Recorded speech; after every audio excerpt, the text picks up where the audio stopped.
कहानी की शुरुआत केसी नाम के एक आदमी से होती है जो जापान के एक डोजो में रहता था, जिसके हेडमास्टर का नाम टाकिडो था। केसी ने अपनी काबिलियत से टाकिडो और उसकी बेटी नामिको का दिल जीत लिया था और वो अक्सर नामिको के साथ ही प्रैक्टिस करता था, जिस वजह से वो दोनों एक दूसरे के काफी करीब आ गए थे। टाकिडो भी इस बात को बहुत जल्द समझ गया था और इसीलिए उसने उन दोनों को सिर्फ मार्शल आर्ट्स पर ध्यान देने को कहा। एक रात टाकिडो ने अपने कमरे में रखे एक बक्से को खोला जिसमें कई साल पुराना प्राचीन बित्सु रखा हुआ था। असल में ये एक खास सूट था जिसे पीढ़ी दर पीढ़ी मास्टर अपने सबसे काबिल स्टूडेंट को देता था। जापान में निंजास को 15वीं सदी से ही काफी ताकतवर योद्धा माना जाता था और समय समय पर उन्हें अलग अलग कामों के लिए चुना भी गया और निंजास अक्सर जहर को एक हथियार की तरह इस्तेमाल करते थे। टाकिडो जानता था कि उसके मरने के बाद उसके किसी न किसी स्टूडेंट को बित्सु की रखवाली तो करनी थी और वो कौन होगा इसका चुनाव टाकिडो को ही करना था। इसीलिए अगले दिन उसने अपने सभी स्टूडेंट्स को मिलने के लिए बुलाया, जहां उसने सबके सामने बताया कि मेरे हिसाब से केसी और माज़ाज़ुका डोजो के सबसे काबिल निंजा हैं और उन्हीं में से एक को बित्सु की जिम्मेदारी दी जाएगी। पर माज़ाज़ुका इस बात से बिल्कुल खुश नहीं था,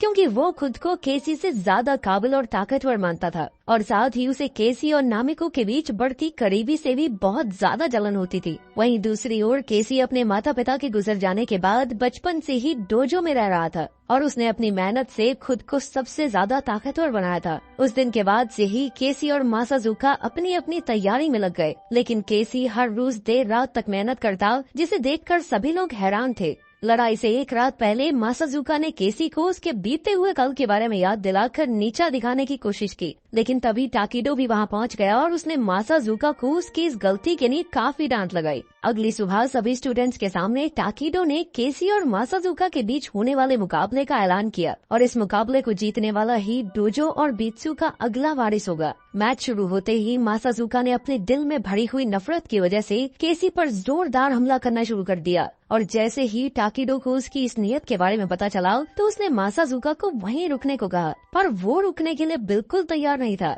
और उसने अपने एक हमले से तो लगभग केसी को जान से ही मार दिया था। पर केसी ने अपने बचाव में उसके हमले को रोककर अपनी तलवार से माज़ाज़ुका के चेहरे पर हमला कर दिया, जिसके बाद वहां मौजूद सभी स्टूडेंट्स ने बीच में आकर माज़ाज़ुका को पकड़ लिया। माज़ाज़ुका के ऐसे बर्ताव की वजह से टाकिडो ने उसे डोजो से बाहर निकालने का फैसला किया, जिससे माज़ाज़ुका बिल्कुल भी खुश नहीं था और उसने एक दिन पूरे डोजो से बदला लेने का वादा किया। कुछ सालों बाद यूएसए में रिंग नाम के खास ग्रुप की मीटिंग चल रही थी, जहां उसके नए सदस्यों की छाती पर उनका निशान बनाया जा रहा था। वहीं दूसरी ओर रशिया की दो सबसे बड़ी कंपनियों का रिंग के साथ एक विवाद चल रहा था और इसीलिए एक खास निंजा को कंपनी हेड्स को मारने का आदेश मिला। ये निंजा कोई और नहीं बल्कि माज़ाज़ुका ही था, जिसने बड़ी ही आसानी से अपना काम पूरा भी कर दिया। कुछ दिनों बाद डोजो में टाकिडो ने सभी लोगों को इकट्ठा किया, क्योंकि वो अब अपने कंधों से बित्सु की जिम्मेदारी हटाना चाहता था और उसके मुताबिक बित्सु को अब उसके अगले वारिस के हवाले करने का समय आ गया था। पर तभी माज़ाज़ुका भी वहां पहुंच गया और वो चाहता था कि टाकिडो उसे ही वो बित्सु दे, पर टाकिडो ने ऐसा करने से साफ मना कर दिया। उसने माज़ाज़ुका को फौरन वहां से जाने का हुक्म दिया।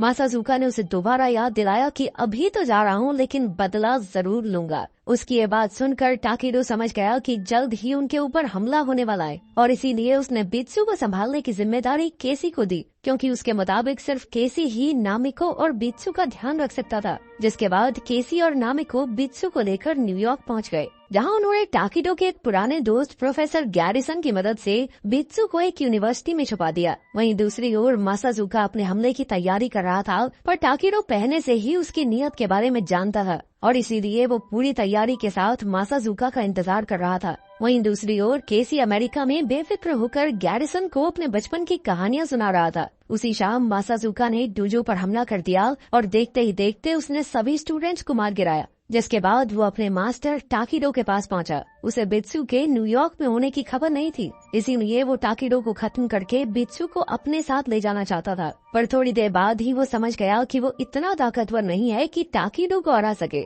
इसीलिए उसने कमरे की लाइट बंद करके अपने नाइट विजन का इस्तेमाल किया। टाकिडो भी ध्यान लगाकर अपनी शक्ति का इस्तेमाल करने की कोशिश कर रहा था, पर तभी माज़ाज़ुका ने उसके गले में जहर से भरी हुई सुई मार दी, जिसके बाद टाकिडो को उसे डोजो में रखने के अपने फैसले पर पछतावा होने लगा। पर माज़ाज़ुका को अब इस बात से कोई फर्क नहीं पड़ता था और उसने एक ही बारी में टाकिडो को खत्म कर दिया। उसी वक्त नामिको भी अपने पिता को फोन कर रही थी, जिसकी घंटी मासाजुका को सुनाई दी। और जब उसने फोन पर गैरिसन का नाम देखा तो वो तुरंत ही समझ गया कि बित्सु को न्यूयॉर्क में छुपाया गया है। और उसने तुरंत ही अपने ग्रुप रिंग में फोन करके गैरिसन के बारे में पता लगाने को कहा। अगली सुबह गैरिसन के बारे में पता चलते ही मासाजुका वहाँ मौजूद सभी लोगों को खत्म करने चला गया। इस हमले में गैरिसन और उसका पूरा परिवार मारा गया, पर केसी और नामिको फिर भी किसी तरह वहाँ से बचकर भाग निकले। थोड़ी देर बाद टीवी देखने पर उन्हें पता चला कि गैरिसन और उसके पूरे परिवार के कत्ल का इल्जाम उन्हीं दोनों पर लगा दिया गया था, जिस वजह से अब पुलिस उन्हें चारों तरफ ढूंढ रही थी। नामिको फिर भी पुलिस से मदद लेना चाहती थी, पर केसी जानता था कि पुलिस उनकी बात सुने बिना उन्हें जेल में डाल देगी,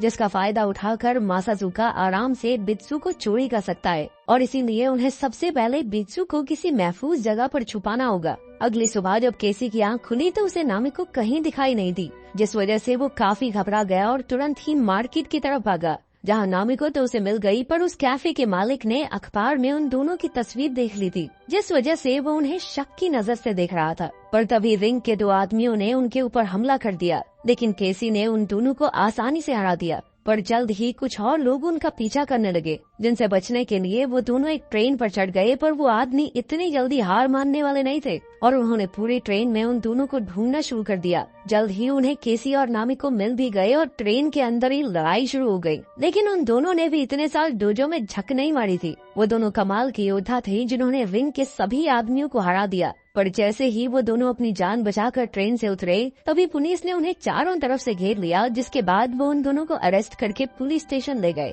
पूछताछ के दौरान पुलिस को उनकी मासाजुका वाली बात पर भरोसा ही नहीं हो रहा था। उधर मासाजुका ने रिंग के ऑफिस में पहुंचकर केसी और बित्सु के बारे में पूछा, जिस पर उसे जवाब मिला कि उनके पास बित्सु का कोई सुराग नहीं है। और वहीं दूसरी तरफ केसी भी अब पुलिस की हिरासत में है। ये सुनकर मासाजुका को बहुत ज्यादा गुस्सा आया और उसने अपने एक आदमी को सबके सामने मार डाला और साथ ही उसने उन सबको जान से मारने की धमकी देते हुए जल्द से जल्द बित्सु को ढूंढने को कहा। उसी रात मासाजुका नामिको का वकील बनकर पुलिस स्टेशन गया, जहां अंदर जाते ही उसने पुलिस स्टेशन की बिजली काट दी और अंधेरा होते ही उसने एक एक करके पुलिस ऑफिसर्स को मारना शुरू कर दिया। उधर एक पुलिस ऑफिसर केसी को कमरे में ही बंद करके बिजली के बारे में पता करने चला गया। दूसरी तरफ 2 पुलिस ऑफिसर्स नामिको को लेकर बाहर आए, पर मासाजुका ने उन्हें भी मारकर नामिको को अपना कैदी बना लिया। केसी भी किसी तरह से अपना हाथ खोलकर कमरे से बाहर निकला, लेकिन फिर उसकी नजर वहां पड़ी हुई लाशों पर गई और उसी वक्त उसके सामने वो पुलिस ऑफिसर भी आ गया। इधर केसी वहां से भागने की कोशिश में लगा ही हुआ था कि तभी मासाजुका ने उस पर हमला कर दिया, पर केसी ने किसी तरह उस पुलिस ऑफिसर की जान बचा ली, जिसके बाद मासाजुका नामिको को लेकर वहां से भाग गया। अब वो पुलिस ऑफिसर समझ गया था कि केसी बिल्कुल निर्दोष है, इसीलिए उसने केसी को जाने की इजाजत दे दी। मासाजुका ने नामिको को एक अनजान जगह पर रखा हुआ था, जहां उसने उसे टाकिडो के कत्ल के बारे में बताया। उधर केसी को एक हमलावर से रिंग के बारे में पता चला, जिसके बाद वो तुरंत ही रिंग के ऑफिस में पहुंच गया, जहां कुछ आदमियों के मरने के बाद उसने रिंग के मालिक मिस्टर कॉल को कैदी बना लिया और फिर उसने कॉल के ही फोन से मासाजुका को फोन करके एक समझौता किया, जिसके मुताबिक मासाजुका बित्सु के बदले में नामिको को वापस करने वाला था। इसके बाद केसी तुरंत ही यूनिवर्सिटी गया, जहां उसने बित्सु की पूजा करने के बाद अपनी जिंदगी में पहली बार उसे पहना।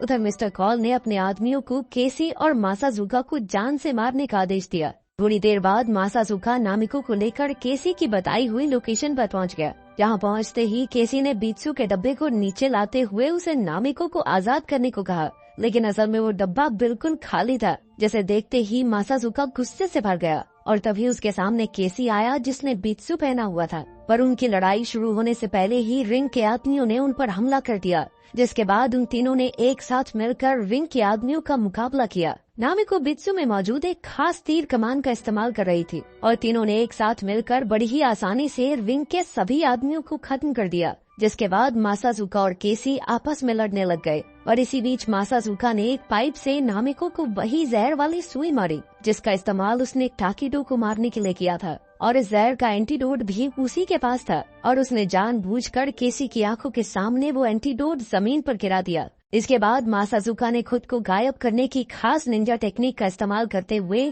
केसी पर हमला करने की कोशिश की, पर केसी ने जवाब में टाकिडो की ही निंजा टेक्निक का इस्तेमाल करते हुए मासाजुका को एक गहरा घाव दे दिया। इसके बाद वो तुरंत ही नामिको के पास पहुंचा, जो अब तक बेहोश हो चुकी थी, और तभी उसे याद आया कि एक बार टाकिडो ने उसे बताया था कि बित्सु की तलवार मारने और बचाने दोनों के काम आती है। उसने तुरंत ही अपनी तलवार के हैंडल से एंटीडोट निकाला और नामिको को पिला दिया, जिसे पीते ही वो वापस होश में आ गई। वहाँ से जाने से पहले केसी ने मासाजुका को भी खत्म कर दिया। अगली सुबह एक पुलिस ऑफिसर उनसे मिलने आया, जिसने उन्हें बताया कि उन दोनों को गैरिसन और उसके परिवार के कत्ल में निर्दोष घोषित कर दिया गया है। साथ ही पुलिस ने मिस्टर कॉल को अरेस्ट करके रिंग के सारे ऑपरेशंस को चकनाचूर कर दिया था। जल्द ही वो दोनों वापस जापान आ गए और उन्होंने डोजो की जिम्मेदारी अपने कंधों पर उठा ली।